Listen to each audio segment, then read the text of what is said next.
जिस बच्चे ने मोबाइल छोड़कर किताब को पकड़ा, जिस मां ने अपनी जरूरत को किनारे रखकर बच्चे को कोचिंग में भेजा, जिस पिता ने ओवरटाइम करके उस कोचिंग का पैसा जुटाया, आज उस बच्चे को कहा जा रहा है दोबारा से एग्जाम देने के लिए तैयार हो जाओ। यह कितना बड़ा एम्बैरेसमेंट पेपर लीक के साथ देश देख रहा है। मैम, इस पे तो मैं यही बोलूँगा सबसे पहले कि एनटीए के लिए कोई नई बात नहीं है। एनटीए ने 2015 में जब पहली बार पेपर लीक हुआ, एआईपीएमटी उस टाइम पे हम लोग बोलते थे इसको, तो एआईपीएमटी के टाइम पे भी ये हुआ, सुप्रीम कोर्ट को कैंसिल करना पड़ा एग्ज़ाम को। 2024 में फिर बिहार में और बहुत सारी जो सिस्टम की अकाउंटेबिलिटीज़ थी वो पूरी नहीं हुई। उसके बाद एग्ज़ाम को फिर दोबारा से कंडक्ट कराने की बात आई, सुप्रीम कोर्ट में लगातार केस चला और अब 2026 में मतलब लार्ज स्केल पे ये पेपर लीक हुआ है। इसी वजह से एनटीए अब फिलहाल अपने आप को सेफ मोड में, एनटीए के पास कोई ऑप्शन बचा नहीं था। NTA had no option left. NTA के पास पूरी रिपोर्ट्स थी। राजस्थान में मास स्केल पे पेपर लीक हुआ, केरल तक पहुंचा और केरल तक नहीं पूरे 7-8 स्टेट में पेपर टेलीग्राम पे सब जगह लीक हुआ। तो ये एक उन बच्चों के लिए जो सिस्टम के साथ अच्छे से तैयारी कर रहे हैं और जो सिस्टम को मान के चल रहे हैं कि ट्रांसपेरेंट सिस्टम है, वो इन बच्चों के साथ इनजस्टिस था। तो एनटीए ने एक अच्छा कॉल लिया और मैं उन बच्चों से भी बोलूँगा कि बेटा अब आपकी जो मेरिट है, जिसमें अभी थोड़ा सा ये इम्प्योरिटी ऐड हो गई थी because of this paper leak, वो अच्छे लेवल पे पेपर दोबारा से कंडक्ट होगा तो इसमें आपका बेटरमेंट भी होगा। लेकिन हाँ, एनटीए पे एक क्वेश्चन तो जरूर बनता है कि पेपर बार बार लीक क्यों? क्या हम सिस्टम को इतना परफेक्ट नहीं बना सकते कि जिसमें से पेपर कहाँ लीक हो रहा है, कैसे लीक हो रहा है? ये लीक प्रूफ सिस्टम कराने की एनटीए की जिम्मेदारी है और एनटीए अपनी जिम्मेदारी से इस मुद्दे पे तो बच नहीं सकता। लेकिन फिर मैं कहती हूं कि जब एक मेहनत करने वाले छात्र से दोबारा से कह दिया जाता है कि री एग्जाम देना, दोबारा से पेपर देना, तो सवाल सिर्फ पेपर लीक तक लिमिटेड नहीं रहता है। ये पूरे के पूरे सिस्टम के कोलैप्स होने की कहानी को बयां करता है। ब्रजेश माहेश्वरी जी, आपका स्वागत करती हूँ। एलन के निदेशक हैं आप। ब्रजेश माहेश्वरी जी, हर बड़े एग्जाम के बाद लीक की कंट्रोवर्सी देखने को मिलती है। लीक के बाद हम एक्शन देखते हैं, जो इसमें भी देख रहे हैं। लेकिन फिर सवाल ये उठना चाहिए कि लीक के बाद जब आप बात करते हैं एक्शन की, तो आपने पहले प्रिवेंशन क्यों नहीं किया? और ये कहे कि कब तक आप बचते रहिएगा, रिसोर्सेस नहीं है। रिसोर्सेस की कैसी कमी? क्यों हम सिस्टम को लीक प्रूफ नहीं बना सकते? छात्रों के भविष्य के साथ कब तक पेपर लीक के नाम पर खिलवाड़ होता रहेगा? ब्रजेश माहेश्वरी जी, मेरा इतना सा कहना है कि एनटीए एग्जाम दो तरह के कर रहा है। एक सीबीटी पैटर्न पे कर रहा है आपका जेईई मेंस, जिसमें 2 राउंड होते हैं, जनवरी और अप्रैल राउंड। ठीक है, उसमें लगभग 11-12 लाख बच्चे बैठते हैं और लगभग हर बच्चा दूसरी बार रिपीट करता है। और वहां पर एक राउंड में लगभग 8 से 10 शिफ्ट होती है, 5 या 6 दिन एग्जाम चलता है। अगर एनटीए सीबीटी पैटर्न पे एग्जाम ले रहा है, वहां क्वेश्चन में आती कंट्रोवर्सी, केवल क्वेश्चन चेंज करने पड़ते हैं, लेकिन पेपर लीकेज की बात अभी तक वहां नहीं आई है। जब तक ये पेपर पैन मोड चल रहा है नीट के अंदर, हर बार इसमें प्रिंटिंग हो, कहीं ना कहीं से कुछ पुख्ता व्यवस्था नहीं होती, कोई लीकेज हो जाता है। तो मुझे लगता है कि एनटीए को अपना पैटर्न चेंज करना चाहिए, इसमें सीबीटी पैटर्न ला सकता है। एक तरीका, पहला सुझाव तो ये है, क्योंकि हम देख रहे हैं बारी में जिस ट्रैक पे जा रहे हैं, बार बार एक्सीडेंट हो रहा है, इसका तो कोई ना कोई तो प्रॉब्लम है। तो ये सबसे पहले पेपर पैन मोड की जगह इसको सीबीटी पैटर्न पे लाया जाए, पहली चॉइस तो ये है। दूसरा, अगर मैं बोलूं कि एनटीए पे लोड तो नहीं आ गया ज्यादा, वो सीयूटी एग्जाम भी कंडक्ट करता है, वो आपके जेईई मेंस एग्जाम को भी 2 राउंड कंडक्ट करता है, वो नीट का इतना बड़ा एग्जाम जहां सबसे बड़ा वॉल्यूम 22-23 लाख बच्चा बैठता है, और वहां प्रोफेशन भी कौन सा, लोगों की जिंदगी बचानी, ऐसे लोगों को छांट के ढंग से निकालना है, गलत लोग डॉक्टर नहीं बन जाए, बहुत जरूरी है। तो वहां तो बहुत पुख्ता व्यवस्था जरूरी है। हर स्टेज पे कुछ ना कुछ चेक पॉइंट होने चाहिए। मुझे लगता है अगर हम वापस से इस एग्जाम को एनटीए पे लोड मानते हुए इसको सीबीएसई को दे दें तो ज्यादा अच्छा रहेगा। ये मेरा सुझाव है, क्योंकि ये एग्जाम आप देख रहे हैं, कई लोगों ने बात बोली है। सबसे इंपॉर्टेंट, बच्चों से मैं कह रहा हूं, अगर चैनल के माध्यम से इतनी से बोलूं, बेटा आप लोग इसमें एनर्जी वेस्ट मत करो।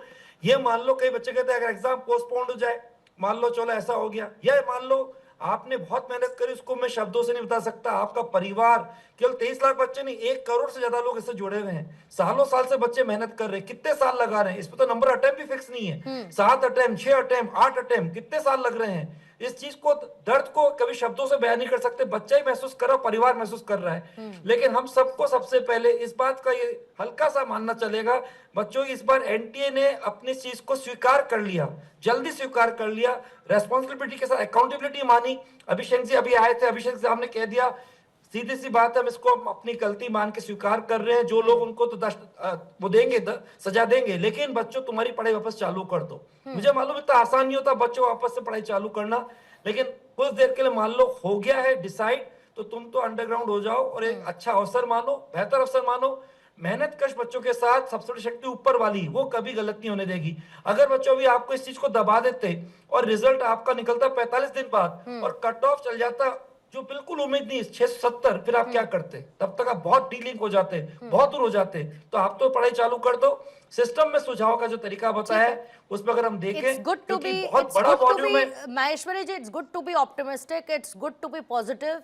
और जाहिर है कि आपको ऐसे में ये जिम्मेदारी भी बनती है कि आप उन बच्चों का मोराल बूस्ट करें जिन्होंने संभवतः बहुत अच्छा किया होगा, जिनको संभवतः बहुत अच्छे नतीजों का इंतजार होगा, लेकिन हुआ क्या, उस पर पेपर लीक का ठप्पा लग गया है। तो ऐसे में बड़ी समस्या समझने में हो जाती है। हम लोग भी एग्जाम देकर आए हैं और हमें ये पता है कि सिर्फ हम एग्जाम नहीं देते, हमारा पूरा परिवार रात में जागकर हमारे साथ एग्जाम देता है तैयारी करने के लिए।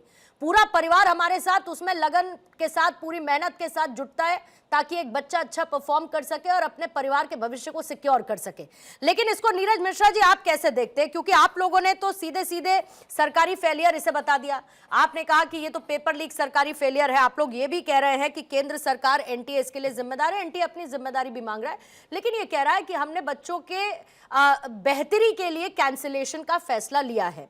बट हमको ये भी समझना होगा कि पेपर लीक कल्चर कोई नया नहीं है और ये संभवतः आप बेहतर तरीके से जानते हैं।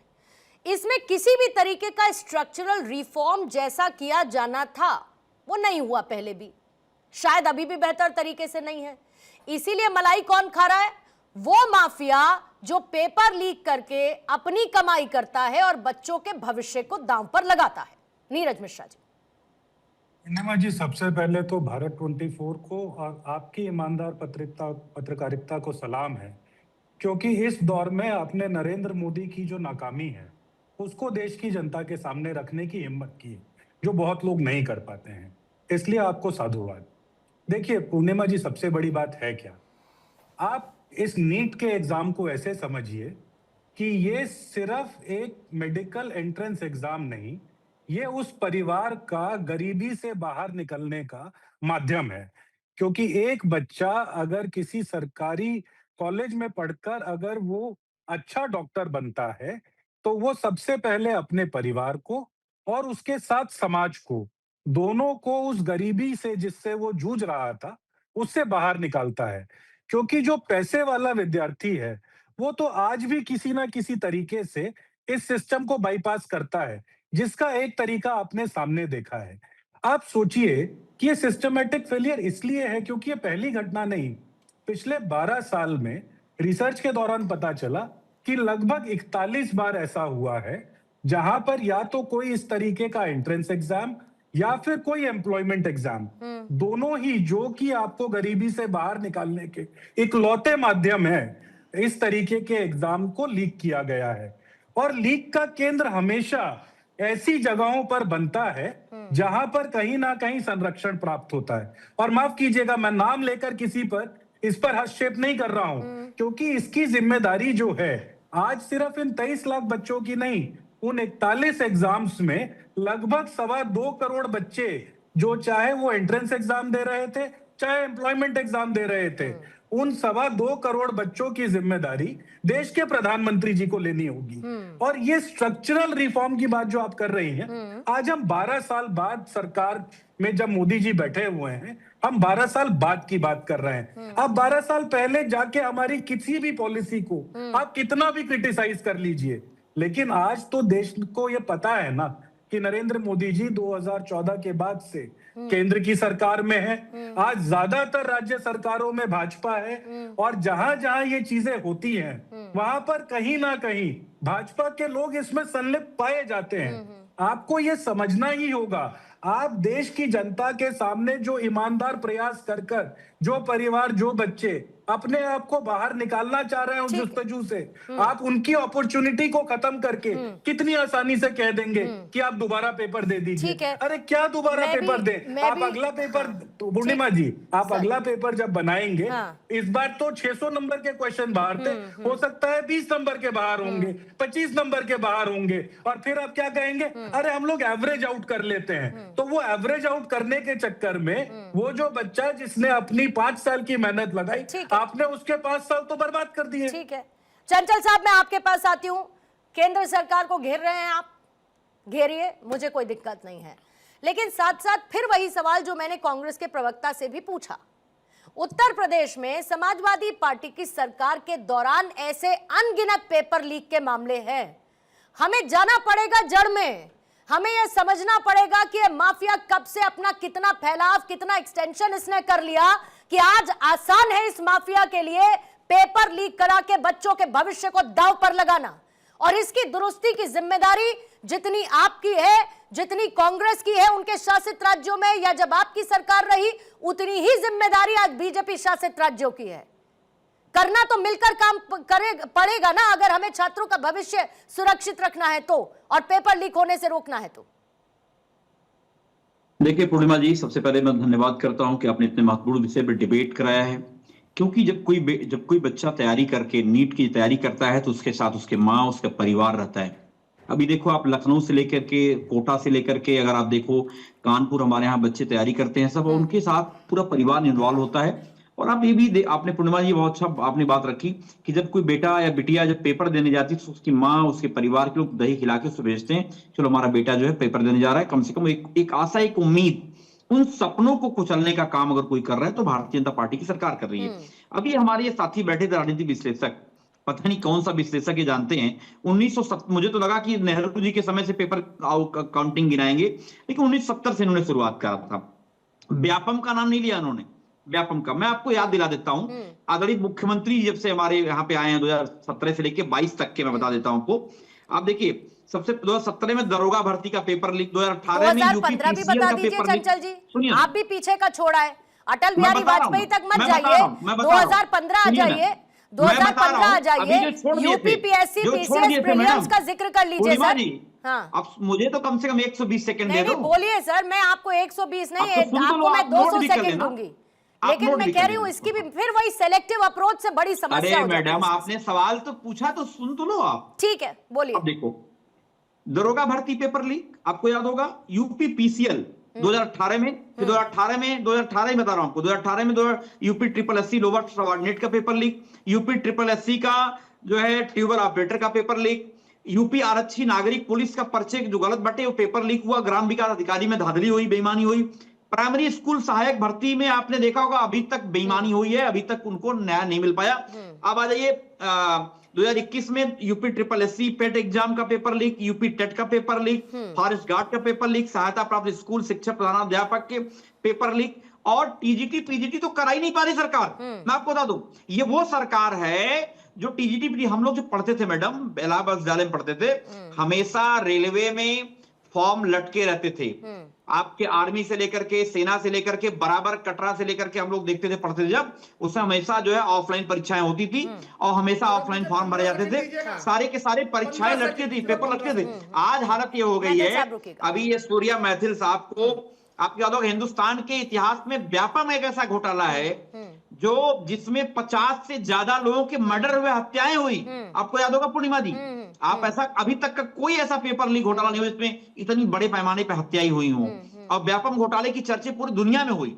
और मैं एक बात और कहना चाहता हूं, अभी इसी अगर आप देखो, जो जब से एनटीए ने परीक्षा कराई 2000 पिछली साल भी आपने देखा होगा किस तरीके से नीट की परीक्षा में बड़े पैमाने पे धांधली हुई, बेईमानी हुई, और सरकार ने उसको नहीं माना, और अंशोगत्वा जाते जाते जाते उसी पे उन्होंने करा दिया, और इस बार भी एनटीए ने बेईमानी करी है। ठीक है, बीमारी मैथिल साहब रुकिए, आ रही की हूँ। जिम्मेदारी है हाँ। और इस जिम्मेदारी को लेते नहीं, हुए रुकिए तत्काल सर, दे प्रभाव रही से हूँ मैं तो ये आपको, जरूर बीस कहूंगा सेकंड। कि सरकार अपनी नैतिक जिम्मेदारी लेते हुए बिल्कुल ठीक बात है, उन असंख्य सरकार बच्चों को नैतिक जो जिम्मेदारी लाखों की लेनी संख्या में चाहिए। परीक्षा और देते हैं जब मैं आपसे इस सेलेक्टिव की बात नहीं कर रही हूँ, क्रिटिसिज्म की, तो फिर आपको 2015 के यूपी पीएससी पूर्णिमा जी, पीसीएस, मैं एक उसकी सेकंड बात भी चंचल कर जी, लूंगा। चंचल मेरी जी बात एक सुनिए सेकंड, ना। आपकी पूरी बात सुनी समाजवादी मैंने, पार्टी के आपकी शासन पूरी में बात पुलिस सुनी की चंचल भर्ती हुई, जी, आप मुझे बता दो प्लीज कोई बी बेईमानी फेयर, हुई हो। प्लीज बी आप फेयर, मुझे बताओ ना, आपकी पूरी ग्राम बात सुनी पंचायत मैंने, अधिकारी की भर्ती आपकी हुई, पूरी लेखपाल बात की सुनी भर्ती हुई, मैंने, ग्राम विकास अधिकारी की चंचल जी ये आपकी बताओ पूरी कहाँ बात पे पेपर सुनी। लीक हुआ? आप मुझे प्रीलियम्स बताओ ना, हम लोगों 2015 ने भर्ती विवाद, हुई, कोई पेपर लीक हो इलाहाबाद गया? तब का आपको याद होगा, अभी आपने इलाहाबाद का जिक्र किया, इलाहाबाद का आप छात्रों का आंदोलन याद कर लीजिए, आप UP police madam, recruitment Allahabad controversy छात्रों को का याद कर आंदोलन, लीजिए 2015 सुनिए, में, मैडम, आप याद कर लीजिए इलाहाबाद लेखपाल छात्रों का रिक्रूटमेंट की आंदोलन, अब तो इरेगुलरिटीज को, उसको आपकी छात्रों की सरकार ने फीस कितना बढ़ा दी रोका। गई, शिक्षक विश्वविद्यालय भर्ती में जो है टेट 2-2 विवाद को आप 3-3 याद माफी कर बढ़ा लीजिए दी जब गई। समाजवादी आप पार्टी अपने की बच्चों सरकार की थी, फीस नहीं भर उसको सकते, कितना महंगाई रोका कर दी गया। गई है। तो इसीलिए सरकार एक भाग रही है। नजरिए से देखने की बजाय जरा नजरों का विस्तार करना आप मुझे चाहिए, बताओ ना, ये कौन सा देखना पेपर लीक चाहिए हुआ कि इस हमने बार कहां की पर ढील छोड़ी, आप बताओ ना, मैडम। जिसकी वजह मैं से तो दिया आज आपको पतंग अभी। कट रही है। चंचल कुमार साहब, हमको हर चीज पर नजर डालनी चाहिए। पॉलिटिकल पार्टीज के लोग बैठेंगे तो राजनीति होगी, लेकिन मैं बार बार घूम फिर के ले जाना चाहती हूँ, राजनीति से इतर हमको बात करनी होगी। हमको ये समझना होगा कि आखिर हमारे सिस्टम में, चाहे अब एनटीए संभालता है, उससे पहले कौन संभालता था, कौन नहीं, लेकिन क्या हम इतने सक्षम नहीं है कि हम माफियाओं को रोक पाएं, कि वो पेनिट्रेट ना कर पाएं हमारे सिस्टम में और छात्रों के भविष्य के साथ खिलवाड़ ना कर पाएं, ना पहले थे और ना क्या अब है। पूर्णिमा जी, सबसे बड़ी चीज़ ये मुझे इस पूरे मामले में जो मैं देख रहा हूँ कि ये जो राजनीतिक दल इस समस्या में इन्वॉल्व हो रहे हैं, वो एक दूसरे पे आरोप प्रत्यारोप के अलावा कोई इसका कंक्रीट हल या कंक्रीट रीज़न बताने में अक्षम है। चाहे जितने भी राजनीतिक दल हमारे पास यहाँ बैठे हैं जो बात कर रहे हैं, देखिए ये जो इस टाइप का माफिया होता है, ये सरकार सत्ता चाहे जिसकी हो, ये अपने अच्छी तरह से फल फूल रहे होते हैं। इनका इतने साल से अभी हमारे कांग्रेस के मित्र जो 1970 की बात कर रहे थे शायद राजनीतिक विश्लेषक जी, तो आप ये समझ लीजिए कितने पुरानी इनकी जड़ें हैं ऑलरेडी। तो इसका सरकार में कौन है इससे मतलब नहीं होता। इस टाइप का जो माफिया होता है उसकी अब आज की तारीख में जड़ें इतनी गहरी हो चुकी हैं कि उसको सरकार से कोई लेना नहीं होता है। हर सरकार में उसके भला चाहने वाले लोग होते हैं, उसके नेटवर्क होते हैं। अब वो इतने स्ट्रांग हो चुके हैं। आज की तारीख में सबसे बड़ी आवश्यकता ये है कि हम उसको कैसे काउंटर करें, सब लोग मिल के। देखिए सरकार तो बदलती रहती है, आज भाजपा की है, कल किसी और की होगी, परसों की किसी और की होगी, लेकिन यही समस्याएं बार बार वो आती रहेंगी। तो वंस फॉर ऑल सबको मिलके इसका हल ढूंढना पड़ेगा। अच्छा, ऐसे लोगों के हर पार्टियों में, हर सरकारों में अच्छे संबंध होते हैं जो इस तरह खुलेआम दमदारी से ऐसे काम कर रही हैं। इन्वेस्टिगेशंस होते हैं, कुछ लोग जेल चले जाते हैं, कुछ लोग बाहर निकल आते हैं, फिर वैसी की वैसी चीजें होती हैं। मुझे लगता है कि इसमें एक बार किसी ना किसी तरह से पूरा अंदर घुस के कि आखिर इस नेटवर्क का जो उसे सेंटर पॉइंट क्या है, उसका उस वॉल्केनो का सेंटर पॉइंट क्या है, कहां से ये शुरू हो रहा है, वो समझने की जरूरत है और वहां से उसको एड्रेस करने, क्योंकि इससे कितने परिवार, कितने स्टूडेंट का जिसका लास्ट अटेम्प्ट होगा उसका तो गया। पेपर लीक होता है, उसके बाद गिरफ्तारियां होती हैं, अभी भी हुई, लेकिन इनका सिस्टम सरवाइव कर जाता है। वही मैंने कहा कि वो ये एक दो लोग आगे कर दिए जाते हैं, भाई तू अंदर जेल जाएगा, साल 2 साल बाद तुझे निकाल लेंगे, 6 महीने में निकाल लेंगे, और ये हमारा धंधा चलता रहेगा। और इनके, पूर्णिमा जी मैं पूरी जिम्मेदारी के साथ कह रहा हूं, ऐसे लोगों के नेटवर्क हर सरकार में, हर व्यवस्था के अंदर होते हैं। पॉलिटिकल पैटर्नेज है इनके पास बिल्कुल ऐसे लोग बिना पॉलिटिकल, देखिए इनके, अगर आप इन्वेस्टिगेशन बाद निकलेगा इनके बिजनेसेस कुछ और होंगे, उस बिजनेस की आड़ में ये भी हो रहा होगा। ऐसा इन सभी तरह के अपराधों का पैटर्न होता है। वो अगर कोई क्राइम एक्सपर्ट होगा वो ये बात बता देगा कि ऐसा नहीं है कि कोई ऐसा सिर्फ पेपर लीक कराने के लिए वो बोर्ड लगा बैठा होगा, उसका कवर कुछ और होगा, ये बिजनेस उसको कवर कर रहा होगा। तो ये इस तरह के लोगों को पकड़ने की, और उसमें मैं चंचल जी, नीरज जी, हाँ, किसी सब, मतलब इसमें किसी पार्टी का कोई रोल है नहीं। इसमें आप एक दूसरे को जो ब्लेम कर रहे हो, हर किसी के भाई, हर किसी का दामन गंदा है, किसी का दामन साफ नहीं है। अगर आप चंचल जी इलाहाबाद यूनिवर्सिटी का कोई उदाहरण दे रहे हैं, मैं भी उसी विश्वविद्यालय का पढ़ा हुआ, मुझे भी पता है, मैंने भी बहुत सारी चीजें देखी हैं वहां पे, तो उसमें किसी सरकार से कोई लेना देना नहीं है। ये जो है, ये इस अपराध की या इस अव्यवस्था प्रथा की, इस कुप्रथा की जो जड़ें हैं इतनी गहरी हो चुकी हैं कि इसका सरकारों से कोई लेना देना अब रह नहीं गया, वो उससे ऊपर हो चुके हैं। इसको इन्वेस्टिगेशन का सीबीआई इंक्वायरी हो रही है, तो ये बहुत ये स्वागत योग्य कदम है। और इसमें सबसे बड़ी चीज कि इसकी जड़ में जाके समझने की जरूरत है, ना कि पॉलिटिकल पार्टियों को, क्योंकि देश का भविष्य अल्टीमेटली हाईजैक किया जा रहा है। अब अश्विनी जी आप कुछ ऐड ऑन करना चाह रहे हैं? मैं साथ ही आपसे ये भी समझना चाहती हूँ, since you are an expert, ये पेपर लीक इकोनॉमी कितनी बड़ी है सर? मतलब कितना बड़ा धंधा है ये आपकी और हमारी इमेजिनेशन से बहुत गहरी जड़ें हैं इसकी। जैसे अनुराग जी ने अभी मेंशन किया, हमें एक्चुअली इंस्टीट्यूशनल अकाउंटेबिलिटी के साथ साथ सिस्टम रिफॉर्म्स करने पड़ेंगे। और जैसे अभी सर ने बताया एग्जैक्टली बिल्कुल वो बात बिल्कुल सही है, अपॉलिटिकल रहना चाहिए इस मुद्दे को, क्योंकि 22,05,000 बच्चे जिन्होंने एग्जाम दिया अभी, उन बच्चों के अगर भविष्य पे कहीं भी कोई प्रॉब्लम आ रही थी तो एनटीए ने एक अच्छा डिसीजन लिया ये। लेकिन एनटीए कब तक ये डिसीजन लेता रहेगा, बात वो है। हम लोग अभी प्रॉब्लम को डिस्कस कर रहे हैं, उसके सॉल्यूशन पे बात नहीं कर रहे हैं। एनटीए को एक बहुत ग्रास रूट लेवल पे नीचे जाके रिफॉर्म्स करने पड़ेंगे, जिसमें ये जो माफिया है इसकी जड़ों को काटना पड़ेगा। आप पेड़ के पत्ते को तोड़ते रहिए, ये माफिया एक पेड़ है, इसके पत्तों को आप जितना भी तोड़ते रहेंगे उससे पेड़ पे कोई ज्यादा फर्क पड़ेगा नहीं, नए पत्ते आ जाएंगे। हर ये प्लान करके प्रॉपर लीक करते हैं पेपर को। आप देखिए ऐसा नहीं हो सकता कि इतने अच्छे अरेंजमेंट्स के बावजूद भी नीट का पेपर लीक हो जाए और इस वेल ऑर्गेनाइज्ड वे में लीक हो जाए। तो ये एक ऑर्गेनाइज्ड क्राइम है पूरी तरह से। इसकी जड़ों पे काम करना पड़ेगा और इसे अपॉलिटिकल वे में देखना पड़ेगा। ऐसी कोई सरकार नहीं गई आज तक, मैं भी पिछले 21 सालों से पढ़ा रहा हूं तो मैं देख रहा हूं ऐसी कोई सरकार नहीं गई जिसमें पेपर लीक ना होते हो। इसका मतलब ये रूट लेवल पे प्रॉब्लम है। एक छोटा सा सवाल मैं आपसे और छोटा सा रिएक्शन उस पर चाहती हूँ। पिछले कुछ समय में कोचिंग सेंटर्स की संलिप्तता भी आई है, लेकिन एक कोचिंग सेंटर या 5 कोचिंग सेंटर की संलिप्तता में आप सारे कोचिंग सेंटर्स को गुनहगार नहीं साबित कर सकते। इस पर भी एक फेयर चेक रखना जरूरी है कि नहीं है?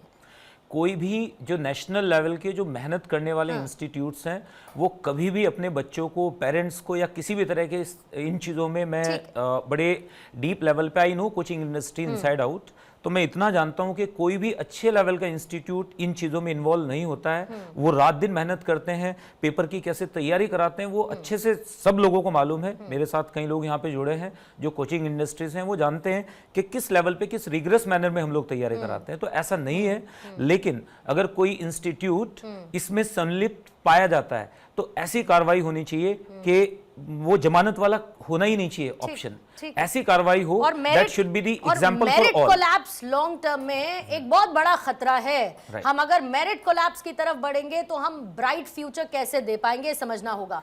मैथिल साहब 30 seconds for you, 30 seconds for rest of the closing comment. आपके साथ शुरू कर रही हूं, प्लीज एक्सीड मत कीजिएगा मैथिल साहब, 30 सेकंड्स। धन्यवाद। रह रह के बदलते हैं दिन रात नए चोले, अंदर से बड़े जालिम और ऊपर से बड़े लोग।